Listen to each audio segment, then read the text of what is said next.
अस्सलाम वालेकुम dear students. हम क्लास 9 की केमिस्ट्री में चैप्टर नंबर 1 जो है वो डिस्कस कर रहे थे। चैप्टर नंबर 1 में मेटल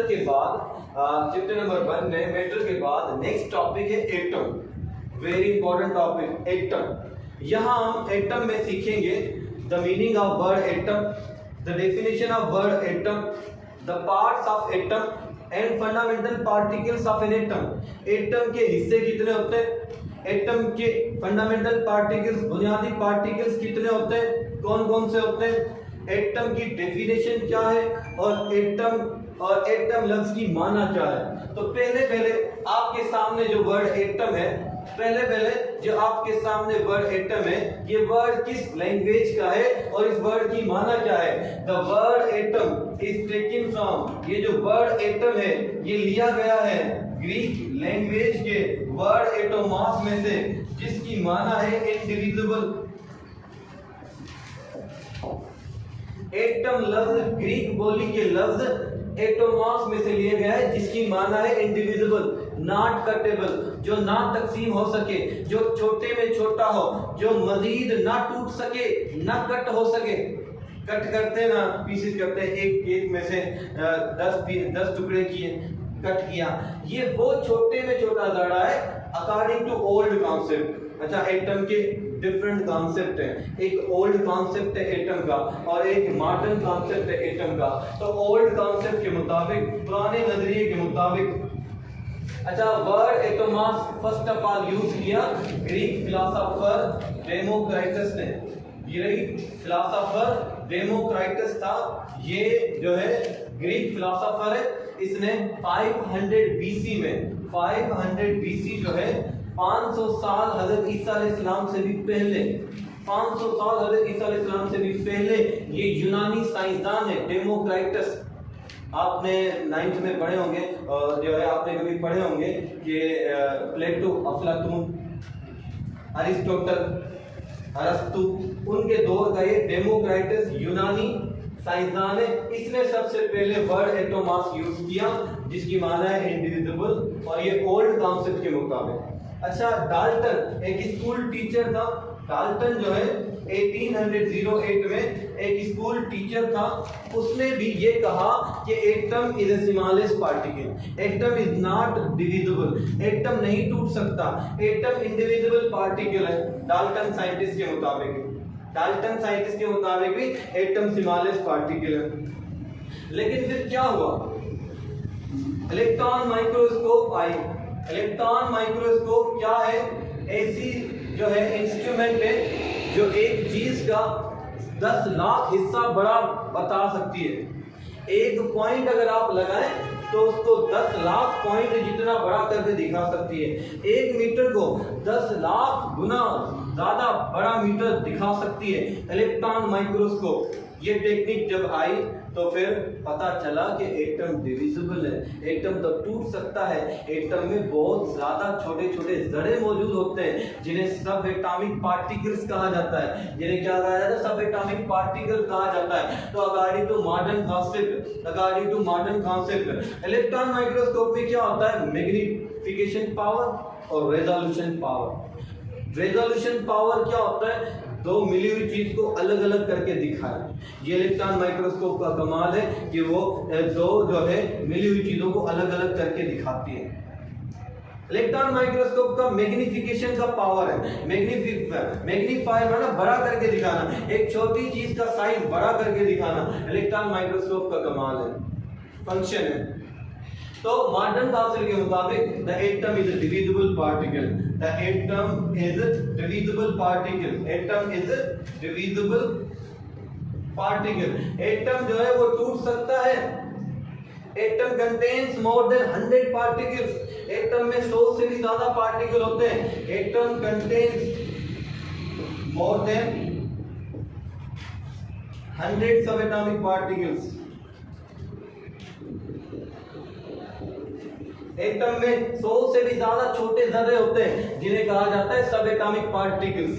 100 से भी ज्यादा जर्रे होते हैं, जिनमें 3 बुनियादी जर्रे होते हैं एटम के, जिनमें एटम के 3 बुनियादी जर्रे होते हैं। कौन से? Electron, proton, neutron. तो कहा जाता है there are 3 fundamental particles of an atom, there are 3 fundamental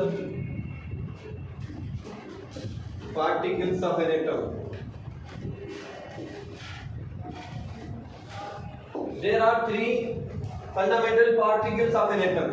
atom के 3 बुनियादी जर्रे होते हैं। एटम के 3 बुनियादी जर्रे होते हैं जिनके चेंज होने से एटम की खासियतें तब्दील हो जाती हैं। Number 1 electron, number 2 proton, number 3 neutron. ये एटम के बुनियादी सब एटॉमिक पार्टिकल्स हैं। इसके अलावा भी एटम में पार्टिकल्स होते हैं, other particles of atom. Atom के अंदर इसके अलावा भी पार्टिकल्स होते हैं जिन्हें अदर पार्टिकल्स कहा जाता है। Positron, anti particle of electron. Mass electron जितना इसका, लेकिन चार्ज अपोजिट। इलेक्ट्रॉन पर चार्ज नेगेटिव, पॉजिट्रॉन पर पॉजिटिव। न्यूट्रिनो, हाइड्रॉन,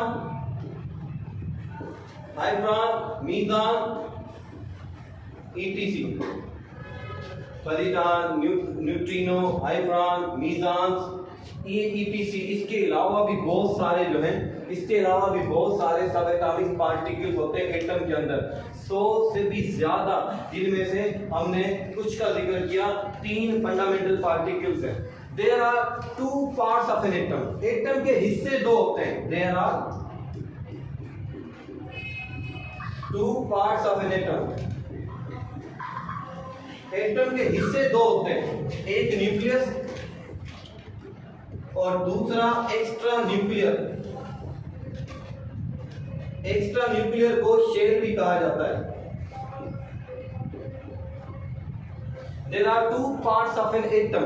हिस्से 2 होते हैं, फंडामेंटल पार्टिकल्स 3 होते हैं। याद रखना, हिस्से और फंडामेंटल पार्टिकल्स कंबाइन कर देते हैं बच्चे।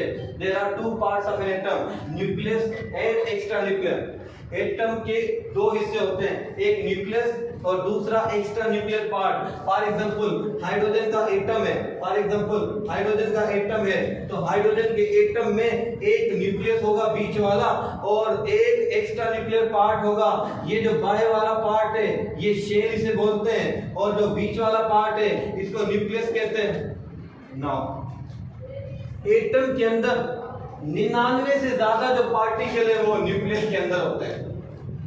99 से ज्यादा जो फंडामेंटल पार्टिकल है वो सारे न्यूक्लियस के अंदर होते हैं। एटम का सारा मास न्यूक्लियस के अंदर मौजूद होता है। सिर्फ एक पार्टिकल एटम का, वो एक्स्ट्रा न्यूक्लियर पार्ट शेलों में मौजूद होता है, जिसका नाम है इलेक्ट्रॉन।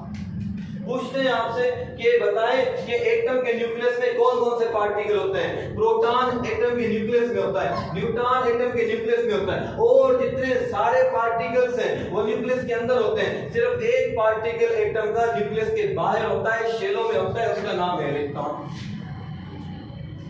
रदरफोर्ड ने कहा एटम की शक्ल सोलर सिस्टम की तरह, जिस तरह से सोलर सिस्टम में सन सेंटर पे होता है, रदरफोर्ड ने कहा इसी तरह न्यूक्लियस एटम में सेंटर पर होता है। जिस तरह से रदरफोर्ड ने कहा प्लैनेट्स सूरज के चारों तरफ घूमते हैं, सोलर सिस्टम में सूरज के चारों तरफ प्लैनेट्स घूमते हैं, इसी तरह से न्यूक्लियस के चारों तरफ इलेक्ट्रॉन घूमता है। Electrons revolve around the nucleus.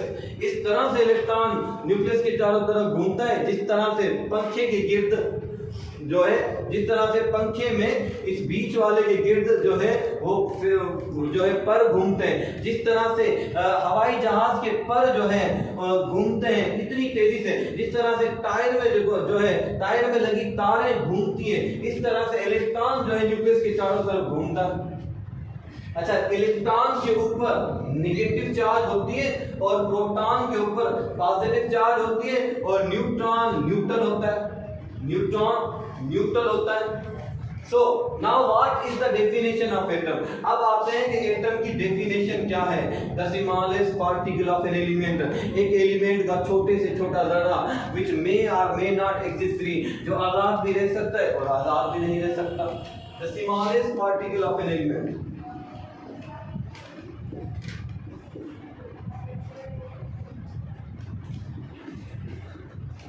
The smallest particle of an element which may or may not exist free, which may or may not exist free,